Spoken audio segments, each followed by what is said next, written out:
I'm just a big Marvel fan, man. I love comics. What's up, everyone? It's Terrence of the Orlando Magic. Welcome to my home. Let's go check out my comic book collection.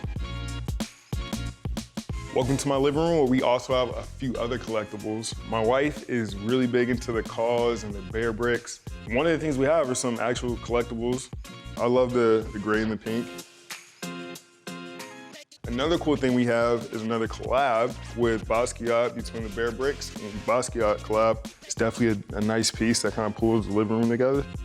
Another cool thing I have, probably one of my favorite pieces of memorabilia that I kind of neglected over the past couple of years. It's been sitting in the garage, but it's in the garage. We'll go check it out. One of my favorite pieces, is a little dusty right now, it's been sitting in the garage. You know, my love for comics. My wife got me turned into a comic book. And then it was dope because she put all the little, intricate parts of just me being a superhero. All the cool stuff got me out there kind of dieseled out. So it has thousands of arcade games. It has every game from early Atari to, I think the oldest game that's on it is PlayStation. So everything in between. This is definitely one of my favorite pieces at home, but all of my cool memorabilia stuff is in my office. So let's head that way. So my favorite room in the house, where I spend probably the majority of my time, and I have all my memorabilia, right here. Where I do my streams, podcasting, everything. My little safe haven.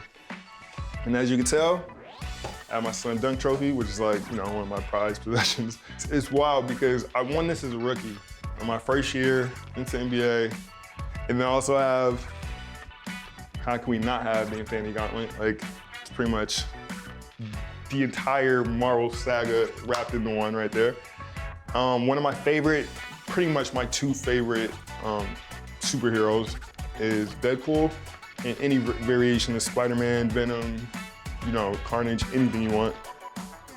I have a Deadpool, Spider-Man tattoo. It's a little hard to see right now, but yeah, I'm telling you, my love for Deadpool and Spider-Man are different. So this is signed from the cast of WandaVision, Loki, and this has Brie Larson's signature on Captain Marvel. And these are some of my really prized comics because I've never taken them out. These are limited edition series, and it's dope because the actual character signed it for me. So these are something I kind of keep in the back, try to keep away from my kids so they don't come in here and rip the pages out. I like graded comics because I feel like they're just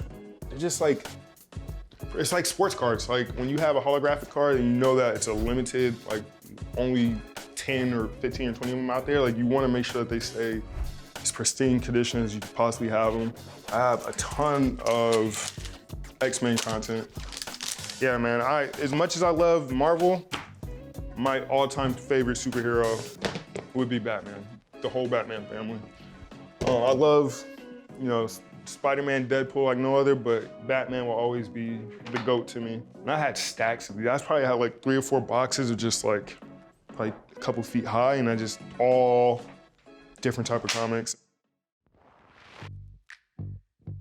So this is from the NBA bubble. When we had the pandemic and the whole league shut down and the whole world shut down. After we were at home for months on end, we had to go to the bubble, and after we actually finished the bubble and we all went home, the NBA sent every player there a little memory, a little token to kind of let you know the history you're a part of, because such a crazy experience. Nobody in the NBA in the history of the league will ever say that they were in the NBA bubble. It was such a weird experience. It felt like a weird dream, just being in a hotel and then just waking up and walking around, seeing LeBron James, seeing James Harden. It just felt like every kid's fantasy, every kid's dream. So to be a part of that, that's something I definitely will never forget. So my son is a huge wrestling fan. I didn't really grow up watching wrestling as much, but for whatever reason, my son is super attracted to it, super into it. And I actually have an old former teammate who used to be my roommate back in high school, who's a current WWE superstar. So that's crazy. He's the giant almost. He's 7 foot tall. And I'm watching one day and I see this dude out there and I'm like, wait, I know that guy. Had to go check him out one time. He ended up giving me tickets to one of the shows out here in Orlando. I had to go get the belt and pose with my son. We got to hang out for a little bit, so that was super cool. And now I'm really into wrestling. I love it, like WWE is my thing now. And it's just a cool way to pass time with my son. I just got into Game of Thrones. I end up watching from start to finish, season 1 to season 8 of Game of Thrones in I think about 12 days. My brain was mush, but like I'm so happy I got to watch it. So one of the new comics out there, and it's actually a new TV show that everybody's kind of getting into, is The Boys. I've read 1, 2, no, I actually might have read 4. I read 1, 2, 3, and 4. I read the first 2 on my phone because the phone was just like a little too much to read. I had to get the books, and the books are just that much better, man. They're just so amazing. Just like my love for comics started with like the birth of the MCU. I always felt like, you know, especially growing up, people just kind of like, hey, it's such a little kid thing. Like it's for kids, it's for this, it's for that. But the older I got, it's just like the more intense and the more accepted it was to like be a superhero comic book fan. And I think MCU kind of brought a lot of light to that and kind of gave it a more like realistic sense of like what this could be. And I think once that happened, I think it changed the culture of what, you know, comics are. And these are definitely some of my favorites. I'm always looking for more.